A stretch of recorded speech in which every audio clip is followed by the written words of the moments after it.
Kapal selam merupakan salah satu alutsista yang paling sulit untuk dideteksi. Sejak kemunculannya hingga saat ini, kapal selam menjadi sosok paling menakutkan di lautan. Bersembunyi di kedalaman lautan, kapal selam mengintai, menunggu, dan pada saat yang tepat menyerang kapal permukaan tanpa disadari.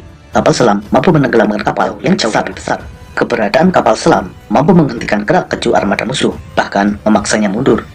Dalam video ini, kita akan mengulas seluk-beluk tentang kapal selam, mulai dari sejarah, teknologi, fungsi strategisnya dalam militer, hingga kapal selam yang dimulai dari sejarah kapal selam. Desain, pengembangan, dan percobaan untuk membuat kapal selam telah dimulai sejak abad ke-17. Mulai dari hanya sekedar desain hingga pembuatan kapal selam yang dioperasikan dengan tenaga manusia hingga tenaga mesin. Pada tahun 1864, dalam Perang Saudara Amerika, kapal selam konfederasi yang bernama Hanley berhasil menenggelamkan kapal USS Housatonic. Hanley sendiri adalah kapal selam yang dioperasikan dengan tenaga manusia. Kapal ini juga bukan sepenuhnya kapal selam, karena tidak mampu benar-benar menyelam. Hanya sebagian besar badan kapal terbenam di air. Kapal selam pertama yang berhasil benar-benar menyelam adalah Submarine Explorer pada tahun 1880, mulai digunakan secara luas mulai awal abad ke-20. Pada Perang Dunia Pertama dan Kedua, kapal selam memberikan dampak yang sangat signifikan dalam pertempuran di lautan. Jerman menggunakan kapal selam yang diberi nama Unterseeboot, yang berarti underwater boat, disingkat U-boat, atau dalam bahasa Inggris dilafalkan U-boat. Selama Perang Dunia Pertama, U-boat milik Jerman menenggelamkan lebih dari 5.000 kapal sekutu, baik kapal perang maupun kapal dagang. Dalam Perang Dunia Kedua, 3.000 kapal sekutu terdiri dari 175 kapal perang dan 2.825 kapal dagang ditenggelamkan oleh U-boat Jerman. Meskipun di akhir perang, Jerman juga kehilangan 70% armada kapal selamnya. Pada saat Perang Falkland atau Perang Malvinas, kapal selam Inggris HMS Conqueror berhasil menenggelamkan kapal jelajah Argentina yang bernama General Belgrano. Setelah kejadian ini, Argentina menyadari bahwa mereka tidak memiliki kemampuan mendeteksi kapal selam. Hal ini memaksa Argentina menarik mundur seluruh kapal perangnya dari medan pertempuran. Hanya kapal selam Argentina yang tetap berada di lautan. Pada masa Perang Dingin, meskipun Amerika Serikat dan Uni Soviet tidak pernah berperang secara terbuka, namun di kedalaman lautan, kapal-kapal selam kedua pihak saling menyusup, mencari, dan mengejar. Selama periode Perang Dingin, Amerika kehilangan 2 kapal selam nuklir, dan kapal selam Uni Soviet yang hilang atau tenggelam setidaknya 4 kapal. Kapal selam mampu terapung dan menyelam ke kedalaman. Kemampuan ini diperoleh dengan mekanisme tangki balas atau pemberat. Saat terapung, tangki ini berisi udara, sehingga daya apung kapal selam berada dalam daya apung positif. Ketika akan menyelam, udara dalam tangki balas dipindahkan ke tangki kompresor, sehingga tangki balas terisi air laut. Kapal berada dalam daya apung negatif, sehingga mampu menyelam. Jika akan naik kembali, udara dari kompresor dipindahkan lagi ke tangki balas, sehingga air keluar digantikan udara. Kapal pun mengapung kembali. Tetapi, realitas sebenarnya tidak sesederhana itu. Faktor tekanan hidrostatik, perbedaan kadar garam di permukaan dan kedalaman laut yang berakibat perbedaan massa jenis, dan faktor-faktor lainnya membuat kapal selam selalu berada dalam kondisi equilibrium yang tidak stabil, bisa mengapung atau tenggelam tanpa diinginkan. Untuk itu, untuk menjaga kestabilan ini, terdapat tangki kontrol kedalaman. Tangki ini bekerja terus-menerus memasukkan dan membuang air untuk menjaga kestabilan kapal selam.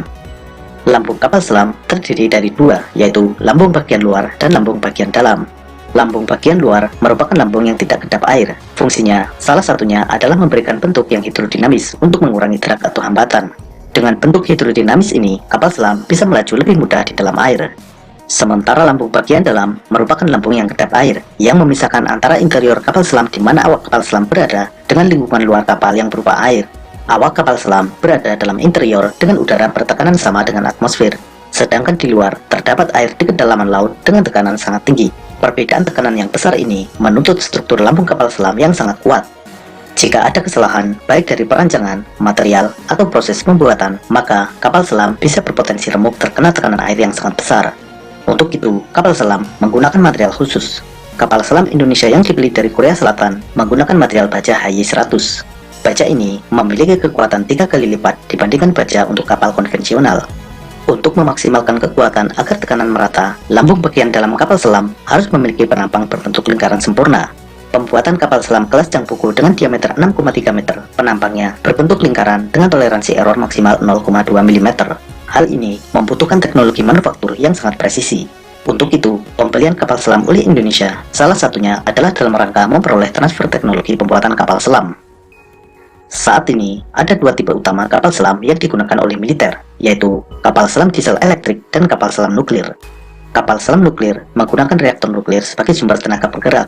Reaktor nuklir ini memanaskan air dan merubahnya menjadi uap bertekanan tinggi. Tekanan uap ini menggerakkan turbin uap. Putaran turbin uap bisa digunakan secara langsung untuk memutar paling-paling kapal, juga digunakan untuk memutar generator sehingga menghasilkan listrik. Bahan bakar reaktor nuklir dapat digunakan secara terus-menerus 20-30 tahun. Oksigen dan air bersih dapat dihasilkan dari pemrosesan air laut. Oksigen dihasilkan dengan proses elektrolisis yang memisahkan oksigen dan hidrogen dari molekul air. Sedangkan air tawar diperoleh melalui pemrosesan air laut dengan reverse osmosis. Satu-satunya yang membatasi durasi menyelam kapal selam nuklir adalah suplai bahan makanan. Kapal selam nuklir mampu beroperasi terus-menerus di dalam lautan selama 6 bulan. Kapal selam diesel elektrik menggunakan mesin diesel saat di permukaan dan baterai saat menyelam. Karena menggunakan baterai, kapal selam diesel elektrik secara berkala harus naik ke permukaan untuk menyalakan mesin diesel dalam rangka mengisi baterai. Memang, kapal selam ini tidak perlu benar-benar muncul ke permukaan, namun bisa tetap menyelam beberapa meter di bawah permukaan dan menggunakan snorkel untuk suplai udara. Meskipun dengan keterbatasan durasi menyelam, kapal selam diesel elektrik memiliki keunggulan dalam hal stealth. Ketika menyelam dan beroperasi dengan tenaga baterai, kapal selam ini sangat senyap. Ini berbeda dengan kapal selam nuklir, di mana saat menyelam, pompa pendingin reaktor dan mesin turbin uap menghasilkan suara yang sangat berisik, sehingga kapal selam diesel elektrik jauh lebih sulit dideteksi daripada kapal selam nuklir. Di kedalaman samudra, tidak memungkinkan untuk melihat secara visual. Untuk itu, kapal selam dilengkapi dengan berbagai sensor sebagai inderanya. Sensor utama kapal selam berupa sonar, Sound Navigation Ranging. Perangkat ini menggunakan gelombang suara untuk mendeteksi objek baik di permukaan maupun di kedalaman. Penggunaan sonar ini dikarenakan di dalam air, radar tidak dapat digunakan secara efektif. Gelombang radar diserap oleh air, sehingga jangkauan deteksinya di dalam air sangat terbatas. Sedangkan gelombang suara mampu merambat sangat baik di dalam air. Kecepatan rambat gelombang suara di dalam air 4 kali lipat lebih cepat dibandingkan di udara. Ada dua jenis sonar, yaitu sonar aktif dan sonar pasif. Sonar aktif memancarkan gelombang suara. Gelombang suara ini dipantulkan oleh objek lain. Pantulan gelombang suara ini kemudian ditangkap kembali oleh sensor pada kapal selam. Jeda waktu antara gelombang suara dipancarkan dan diterima digunakan untuk menghitung jarak objek tersebut. Frekuensi suara yang dipancarkan oleh sonar aktif umumnya adalah frekuensi suara yang dapat didengar manusia, dan suara ini sangat keras. Para penyelam yang kebetulan bertemu dengan kapal selam merasakan suara sonar ini menyakitkan telinga mereka. Sedangkan sonar pasif tidak memancarkan apapun. Sonar pasif ini mendengarkan suara yang dihasilkan oleh objek-objek di lautan. Sumber suara ini misalnya berasal dari getaran mesin kapal, riak air dari gerakan kapal, hingga suara kru kapal maupun kapal selam. Kapal selam modern dilengkapi dengan beberapa sonar sekaligus untuk mendeteksi objek yang berbeda. Sonar utama merupakan sonar panoramik. Sonar ini mendeteksi objek-objek di luar kapal selam. Kemudian, sonar pendeteksi ranjau untuk mendeteksi adanya ranjau laut yang dipasang oleh musuh, sehingga kapal selam dapat menghindar dari melewati area yang dipasangi ranjau laut. Active Ranging Sonar merupakan sonar aktif yang memancarkan gelombang suara untuk mendeteksi objek di lautan, utamanya kapal musuh sebagai target. Ship Noise Measurement yang mengukur kebisingan dari kapal selam itu sendiri. Kapal selam yang terlalu bising berpotensi dideteksi oleh musuh. Passive Ranging Sonar yang mengukur jarak ke target. Flank Array Sonar untuk mendeteksi target dengan frekuensi rendah pada jarak menengah. Intercept Passive Sonar mendeteksi gelombang sonar yang dipancarkan oleh musuh dan mendeteksi posisi sumber sonar tersebut. Dot Array Sonar yang mendeteksi target jarak jauh. Persenjataan utama kapal selam adalah torpedo. Torpedo ini digunakan untuk menyerang baik kapal permukaan maupun kapal selam musuh. Torpedo diluncurkan dari kapal selam dan bergerak mencari sasaran. Ada jenis torpedo yang dikendalikan dari kapal selam maupun torpedo dengan sistem fire and forget yang dilengkapi dengan perangkat sonar. Ada pula gabungan keduanya. Saat diluncurkan, torpedo terus-menerus dikendalikan oleh sistem pada kapal selam. Antara kapal selam dan torpedo yang ditembakkan dihubungkan dengan kabel. Kabel ini bisa berupa kabel tembaga maupun kabel fiber optik. Ketika torpedo sudah mendekati sasaran, kabel ini dilepas dan torpedo menuju sasaran dengan sensor sonar pada torpedo tersebut. Ledakan torpedo memberikan dampak kerusakan yang jauh lebih besar daripada rudal permukaan. Karena meledak di dalam air, gelombang kejut ledakan torpedo menghasilkan efek yang bernama bubble jet effect. Torpedo yang meledak di bagian tengah kapal mampu mengakibatkan lampu kapal terbelah dan kapal patah menjadi dua bagian. Selain torpedo, kapal selam juga dapat digunakan untuk membawa peluru kendali, baik rudal balistik maupun rudal jelajah. Amerika menggunakan kapal selam sebagai salah satu elemen dari triad nuklir, 3 wahana untuk membawa dan mengirimkan senjata nuklir. Ketiganya adalah rudal balistik antar benua, pesawat pembom strategis, dan kapal selam. Selain untuk peperangan laut dan peluncur peluru kendali, Kapal selam juga digunakan sebagai sarana infiltrasi dengan membawa personil pasukan khusus untuk menyusup ke wilayah musuh. Karena perannya yang sangat strategis, Indonesia sebagai negara kepulauan mutlak membutuhkan armada kapal selam untuk menjaga kedaulatan perairan Nusantara. Pada era tahun 60-an, dalam mendukung operasi Trikora, Indonesia memiliki hingga 12 unit kapal selam operasional, ditambah 2 unit sebagai persediaan suku cadang. Kapal perang Indonesia memiliki aturan tersendiri dalam penomoran dan penamaannya. Untuk kapal selam diberi nomor dengan awalan angka 4 dan namanya diambil dari nama senjata dalam cerita pewayangan. 12 unit kapal selam yang dimiliki Indonesia pada masa Orde Lama diberi nama KRI Cakra, Nanggala, Nagabanda, Trisula, Nagarangsang, Candrasa, Alugoro, Cumandani, Wijaya Danu, Pasopati, Indrajala, dan Bramastra. Kapal-kapal ini merupakan kapal selam kelas Whiskey buatan Uni Soviet. Meregangnya hubungan Indonesia dengan Uni Soviet setelah tahun 1965 membuat kapal selam ini kesulitan suku cadang dan akhirnya dipensiunkan tahun 1970. Indonesia pun mengalami kekosongan armada kapal selam. Pada tahun 1997, Indonesia memesan 2 kapal selam. Kapal selam tersebut merupakan tipe 209-1300 buatan Howaldtswerke dari Jerman. Kapal selam pesanan Indonesia tersebut akhirnya selesai dalam 4 tahun dan diluncurkan pada tahun 1981. Selama puluhan tahun, Indonesia hanya mengoperasikan 2 unit kapal selam tersebut. Baru pada tahun 2011, Indonesia melakukan penambahan inventaris kapal selamnya dengan menandatangani kontrak pembelian kapal selam sebanyak 3 unit dari Korea Selatan. Kapal selam ini dibuat oleh Daewoo Shipbuilding and Marine Engineering atau DSME. Kapal selam pertama selesai dikerjakan tahun 2015, diluncurkan tahun 2016, dan resmi bertugas di TNI Angkatan Laut mulai 2 Agustus 2017. Kapal ini diberi nama KRI Nagapasa dengan nomor lambung 403. Kapal selam Indonesia yang dibeli dari Korea Selatan tersebut masih satu keluarga dengan kapal selam pengadaan tahun 77, yaitu tipe 209 buatan Jerman. Hanya saja, yang ini adalah tipe 209-1400, sedangkan kapal selam kelas Cakra adalah tipe 209-1300. Indonesia membeli kapal selam kelas Changpuku yang telah ditingkatkan kemampuannya atau Improved Changpuku dan kemudian dikenal sebagai kapal selam kelas Nagapasa. Kapal selam kelas Nagapasa merupakan kapal kelas Changpuku yang telah dikembangkan dengan penambahan beberapa perangkat. Perangkat yang ditambahkan pada kapal selam kelas Nagapasa diantaranya perangkat sonar GSO-90. Sonar buatan Atlas Elektronik ini merupakan sonar aktif dan pasif yang terintegrasi, juga memiliki kemampuan tracking sasaran secara otomatis. Perangkat lain yang disematkan adalah RISM atau Radar Electronic Support Measurement yang bernama Pegaso buatan Indra Sistema dari Spanyol. Kapal selam ini menggunakan periskop buatan Hensoldt dari Jerman, terdiri dari periskop Zero 400 dan perangkat optikal elektronik OMS 100. Untuk mengecoh torpedo lawan, kapal selam kelas Nagapasa menggunakan pengecoh torpedo Suka buatan Aselsan dari Turki.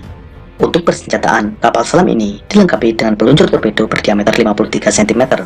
Peluncur torpedo ini bisa meluncurkan torpedo 53 cm atau 21 inch, semisal torpedo Black Shark atau IGSUT-264. Torpedo yang sudah dipasang adalah torpedo Black Shark buatan Italia. Kapal selam ini juga dapat membawa rudal anti kapal permukaan, semisal rudal Harpoon.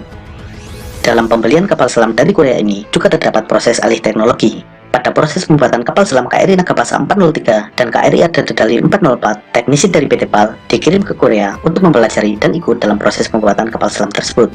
Pembuatan KRI Alugoro, modul kapal selam dibuat di Korea Selatan dengan tetap melibatkan teknisi dari Indonesia.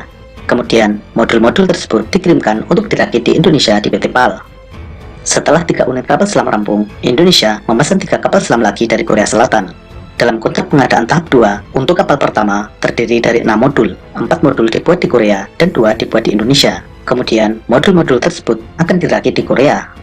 Kapal kedua, Indonesia akan membuat 4 modul dan Korea 2 modul. Lalu, modul-modul ini akan dirakit di Korea.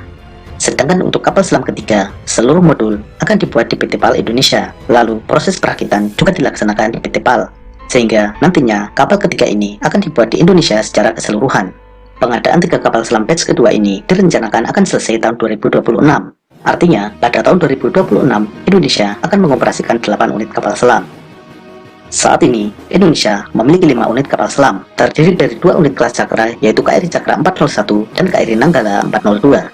3 unit kelas Nagapasa, yaitu KRI Nagapasa 403, KRI Ardadedali 404, dan KRI Alugoro 405. Kapal selam kelas Nagapasa memiliki bobot 1.400 ton dengan panjang 61,3 meter.